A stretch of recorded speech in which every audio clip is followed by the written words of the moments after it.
Okay, let's dive right into this. Welcome to a brand new explainer where we're doing something honestly pretty cool.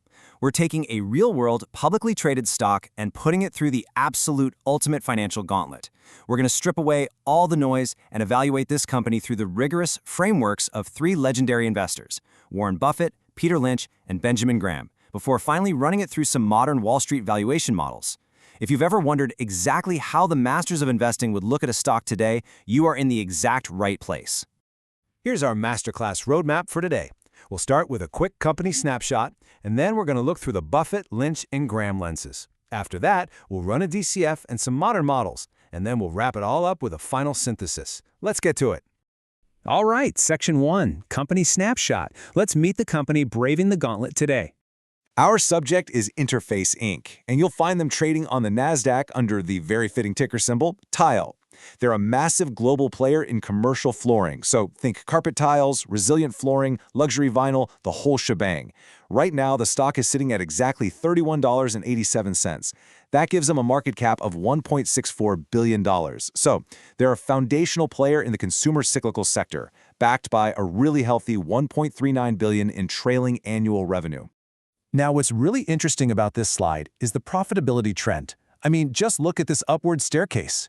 We're seeing adjusted EBITDA jump from $162 million in 2023 up to $189 million in 2024, and then hitting an impressive $218 million by 2025.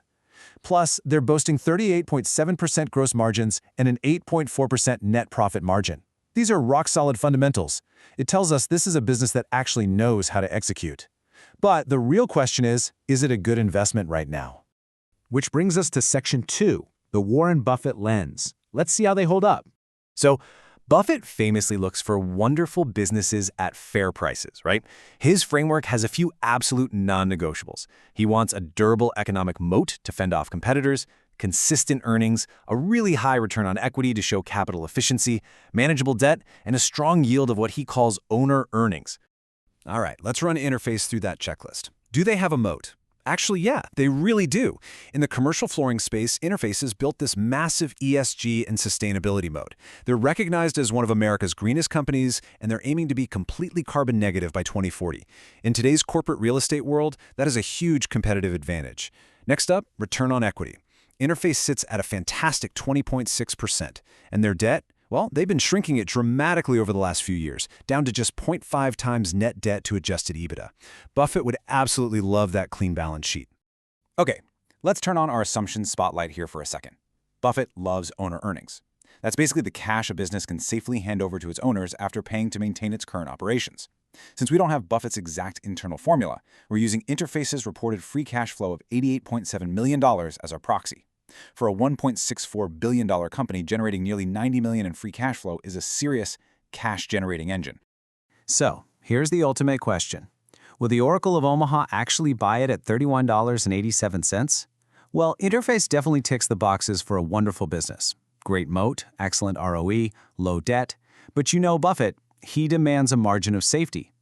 At a 14.4 times price-to-earnings ratio, it's fairly priced.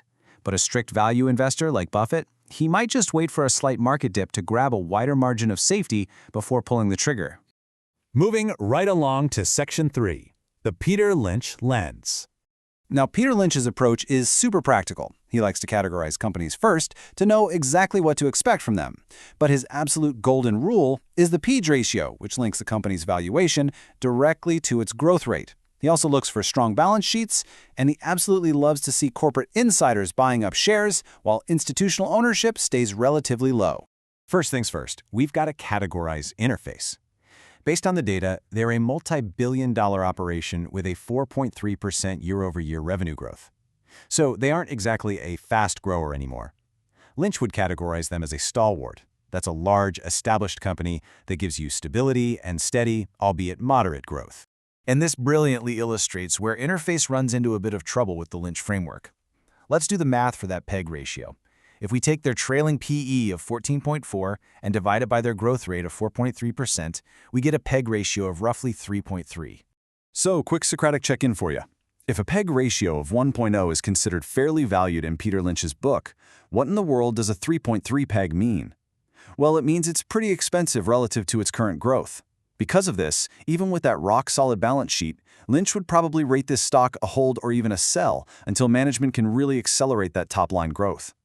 All right, on to Section 4, the Benjamin Graham lens, the father of value investing. Graham was famously intensely conservative. Let's run Interface through his strict defensive investor checklist.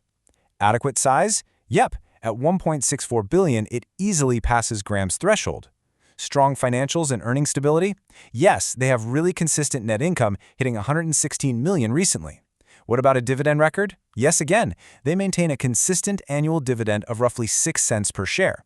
So it actually passes the defensive screens. But, as you might know, Graham is famous for his intrinsic value formula. Let's put that assumption spotlight back on for a second. To get book value per share, we took their total equity of roughly $634.5 million and divided it by their 58 million shares outstanding, which gives us $10.93. So, following his formula, we multiply 22.5 by the EPS of 1.96 by that book value of 10.93, and we take the square root of the whole thing. And that formula spits out exactly $21.95. That is Graham's strict intrinsic value. So at the current price of $31.87, Graham wouldn't just pass, he'd probably run away. Remember, he demands a huge margin of safety. We're talking 30 to 50% below intrinsic value. To satisfy Ben Graham, Interface would literally need to drop down to around $15 a share. Okay, Section 5, DCF, Valuation, and Other Models. Let's see what modern Wall Street thinks. Building a discounted cash flow model always requires a little bit of forecasting. If we take our $88.7 million in free cash flow as our base, we can build a sensitivity table to bridge some of the data gaps. Assuming a standard weighted average cost of capital, or WACC, of about 9% for a consumer cyclical company like this, and a very conservative terminal growth rate of 2% just to pace with inflation, a standard DCF starts valuing the company right around the mid to high 30s. If we flex that WACC between 8 and 10%, it gives us a really nice sensitivity range from $32 on the conservative end all the way up to $42. And you know what? This aligns almost perfectly with other comparable models. Interface is trading at a forward PE of just 12.5 and an incredibly cheap enterprise value to EBITDA multiple of under 8. When analysts look at these multiples alongside that DCF, the S&P Global Consensus gives Interface a strong buy rating with an average price target of $36.75. That represents a potential 15% upside from where it's sitting today. So yeah, Wall Street is definitely way more optimistic than Benjamin Graham. Finally, we arrive at Section 6, Synthesis and Final Recommendation. So the crucial point is, how in the world do we make sense of all these wildly different perspectives? Let's weave these disparate threads together. Here is your master valuation. On one hand, we have the current price of $31.87. Dragging it down from below is the Graham floor at $21.95, which is heavily weighed down by those strict book value requirements. But pulling it up from above is the analyst DCF target of 36.75, which is buoyed by their strong ROE, incredible margin expansion, and a shrinking debt profile. The real tension here is between Interface's highly efficient operations and the macroeconomic risks of a slower 4.3% top-line growth. So what's the final verdict from our gauntlet? Well, for purist value investors following Graham or Lynch, Interface is a solid hold right now. You're basically waiting for the price to drop or for that growth to spike. But for modern investors who are hunting for capital efficiency, a bulletproof balance sheet, and a really powerful ESG moat, this leans heavily toward a buy, just like the Wall Street analysts suggest. The question I'll leave you with is this. When you look at your own portfolio, which guru's lens makes the most sense for you? Thanks for joining me on this explainer, and keep learning.